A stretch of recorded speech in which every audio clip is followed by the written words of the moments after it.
Hello friends, स्वागत है आप सभी का यूट्यूब चैनल लो शिक्षा हिंदी में। और आज हम पढ़ेंगे बीएनएसएस 2023 की धारा 184। धारा 184 के अंतर्गत है बलात्संग से पीड़ित व्यक्ति का मेडिकल परीक्षण। इस धारा के अंतर्गत हम क्या समझेंगे? इस धारा के अंतर्गत हमको यह समझना है कि क्या किसी भी बलात्संग से पीड़ित महिला की, किसी व्यक्ति की कंसेंट मान्य होती है और किस उम्र तक मान्य होती है कंसेंट। अक्सर करके ये सोचा जाता है कि कंसेंट देने के लिए केवल 18 वर्ष से ऊपर आयु का व्यक्ति ही विधि के अनुकूल है, लेकिन उसमें ऐसा नहीं है। आज हम उस चीज को समझेंगे कि कंसेंट कौन व्यक्ति दे सकता है और वो मेडिकल रिपोर्ट कौन सी जो बलात्संग से पीड़ित व्यक्ति की जाती है वो इस धारा के अंतर्गत की जाती है और किस प्रकार से वो की जाती है, क्या क्या मेडिकल प्रैक्टिशनर के लिए आवश्यक है और क्या इसमें प्रावधान है मेडिकल करने के लिए। तो आइए समझते हैं धारा 184 को, जो सीआरपीसी के अंतर्गत धारा 164A हुआ करती थी। धारा 184 बलात्संग के पीड़ित व्यक्ति की चिकित्सकीय परीक्षा। इसका क्लॉज 1, जहां ऐसे प्रक्रम के दौरान जब बलात्संग या बलात्संग करने का प्रयत्न करने के अपराध का अन्वेषण किया जा रहा है, उस महिला के शरीर की जिसके साथ बलात्संग किया जाना या करने का प्रयत्न करना अवकथित है। तो दो ऑप्शन आए इसमें, क्या है? बलात्संग किया जाना या करने का प्रयत्न करना अवकथित है। किसी चिकित्सा विशेषज्ञ से परीक्षा कराना प्रस्तावित है, वहां ऐसी परीक्षा सरकार या किसी स्थानीय प्राधिकारी द्वारा चलाए जा रहे किसी अस्पताल में, किसके द्वारा? सरकार द्वारा या किसी स्थानीय प्राधिकारी द्वारा चलाए जा रहे किसी अस्पताल में नियोजित रजिस्ट्रीकृत चिकित्सा व्यवसायी द्वारा और ऐसे व्यवसायी की अनुपस्थिति में किसी अन्य रजिस्ट्रीकृत चिकित्सा व्यवसायी द्वारा, या तो नियोजित हो या अन्य कोई रजिस्ट्रीकृत चिकित्सा व्यवसायी हो। अब रजिस्ट्रीकृत चिकित्सा व्यवसायी के संबंध में धारा 51 बीएनएसएस के अंतर्गत जो प्रावधान थे वही लागू होंगे और परीक्षा के संबंध में भी धारा 51 बीएनएसएस में जो प्रावधान थे वही लागू होंगे। मैंने धारा 51 के बारे में भी एक वीडियो बनाया है, आप इस चैनल पे उसे भी देख सकते हैं। ऐसी महिला की सहमति से, मतलब महिला की सहमति से या उसकी ओर से ऐसी सहमति देने के लिए सक्षम व्यक्ति की सहमति से की जाएगी और ऐसी महिला को ऐसा अपराध किए जाने से संबंधित सूचना प्राप्त होने के समय से 24 घंटे के अंतर्गत, क्या है, 24 घंटे के भीतर ऐसे रजिस्ट्रीकृत चिकित्सा व्यवसायी के पास भेजा जाएगा। अब ऐसी सूचना मिल गई कि किसी महिला के साथ में बलात्संग हुआ है तो 24 घंटे के अंदर उसे मेडिकल के लिए भेजा जाना है, ये इसमें बाउंड किया गया है। अब सहमति के संबंध में आया, सहमति कौन देगा? सहमति उसका कोई न कोई गार्जियन होगा उस महिला का, वो देगा। किस स्थिति में? जब उसकी आयु 12 वर्ष से कम हो या 12 वर्ष तक हो। मेडिकल के क्षेत्र में 12 वर्ष से ऊपर खुद व्यक्ति कंसेंट देने के लिए वैध है। वो उससे ऊपर अगर 12 वर्ष से ऊपर है तो खुद सहमति दे सकता है। ऐसा नहीं है कि 18 वर्ष से नीचे का व्यक्ति कंसेंट नहीं दे सकता है। मेडिकल के क्षेत्र में 12 वर्ष से ऊपर का व्यक्ति कंसेंट दे सकता है। आप चाहे तो एक बार इसका स्क्रीनशॉट ले लें। इसमें और आगे क्या प्रावधान किए गए हैं?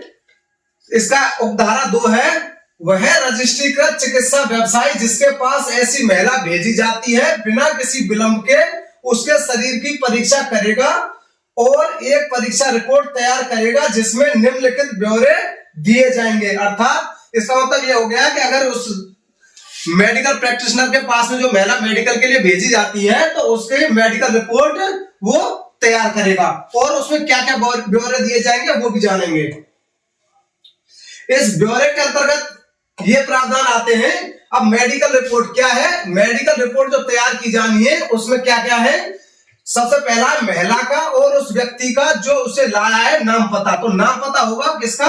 महिला का, और उसे जो लेके आया है। ज्यादातर क्या होता है, पुलिस अधिकारी कोई भी महिला कांस्टेबल हो वो लेकर के उसको महिला को मेडिकल के लिए जाती हैं, तो उनका नाम पता और उस महिला का भी नाम पता जिसका मेडिकल किया जाना है। तो ये सबसे पहला हो गया, 1 नंबर हो गया। दूसरा, महिला की आयु। आयु कितनी है? आयु के लिए क्यों होता है कि आयु उसकी लिखी जानी है कि कंसेंट उसकी मान्य है या नहीं है। कहीं ऐसा तो नहीं है कि उसके गार्जियंस की कंसेंट की आवश्यकता हो, इसलिए आयु भी आवश्यक है उसमें। तो आयु के संबंध में मैंने अभी आपको बताया था कि 12 वर्ष से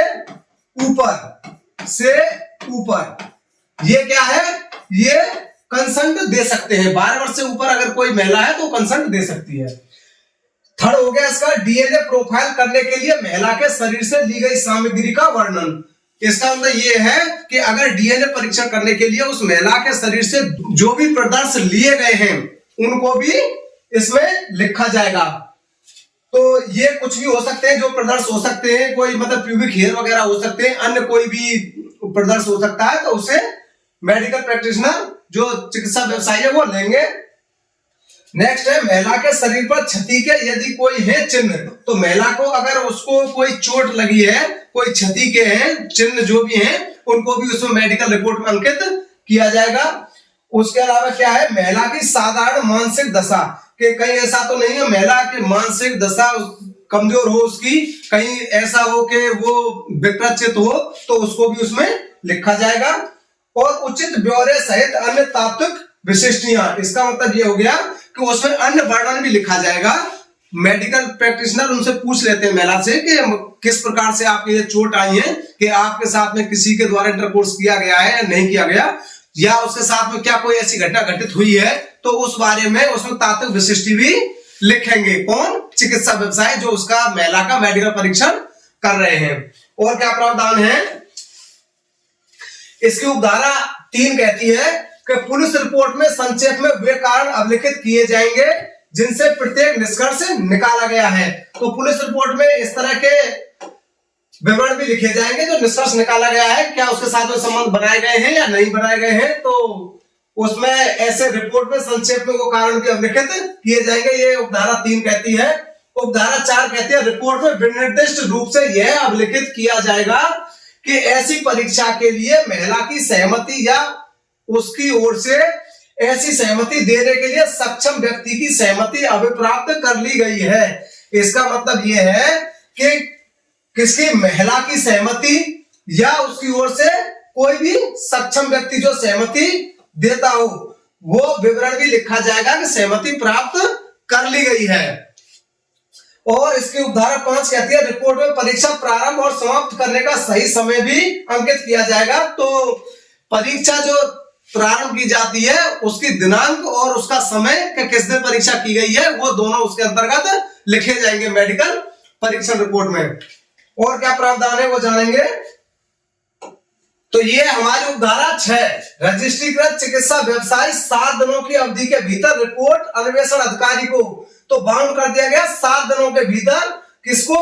इन्वेस्टिगेशन ऑफिसर को भेजेगा, जो उसे धारा 193 में निर्दिष्ट मजिस्ट्रेट को उस धारा की उपधारा 6 के खंड का में निर्दिष्ट दस्तावेजों के भाग के रूप में भेजेगा। तो धारा 193 बीएनएस के अंतर्गत क्या है? Police report. इसके अंतर्गत है पुलिस रिपोर्ट, और पुलिस रिपोर्ट किसमें जाएगी? 193 में जाएगी। और पुलिस रिपोर्ट में क्या जाएगा? सीएस या एफआर। उस सीएस या एफआर पे जो संज्ञान लेने के लिए मजिस्ट्रेट अधिकृत हैं, उनके पास में उस रिपोर्ट को सीएस या एफआर के साथ में भेजा जाता है। तो ऐसा इन्वेस्टिगेशन ऑफिसर उस रिपोर्ट को उनके पास में भी, मजिस्ट्रेट के पास में भी भेजेगा। तो ये इसके अंतर्गत है। और इसकी उपधारा 7 क्या कहती है वो भी जानेंगे। उपधारा 7, इस धारा की किसी बात का यह अर्थ नहीं लगाया जाएगा कि वह महिला की सहमति के बिना या उसकी ओर से ऐसी सहमति देने के लिए सक्षम किसी व्यक्ति की सहमति के बिना किसी परीक्षा को विधिमान्य बनाती है। तो इसमें 2 ऑप्शन आए, एक आया महिला की सहमति के बिना, दूसरा सक्षम व्यक्ति की सहमति के बिना। जहां पर महिला सहमति नहीं दे सकती है, मतलब 12 वर्ष से कम है या कोई विकृत है, तो उसके संरक्षक की सहमति के बिना। अब इसमें सहमति नहीं ली गई है तो वो परीक्षण रिपोर्ट विधिमान्य नहीं होगी। और स्पष्टीकरण है इसी धारा का। इस धारा के प्रयोजन के लिए परीक्षा और रजिस्ट्रीकृत चिकित्सा व्यवसाय का वही अर्थ है जो धारा 51 BNS के अंतर्गत है। तो इस धारा 51 को मैंने इसी चैनल पे अपलोड किया है, आप चाहे तो उसको देख सकते हैं, जिसमें इन दोनों को परीक्षा और रजिस्ट्रेशन चिकित्सा व्यवसाय के बारे में मैंने बताया है। तो ये थी हमारी धारा 184। अगर धारा 184 आपको समझ में आई हो और वीडियो पसंद आया हो तो चैनल को लाइक करें, सब्सक्राइब करें। Thank you.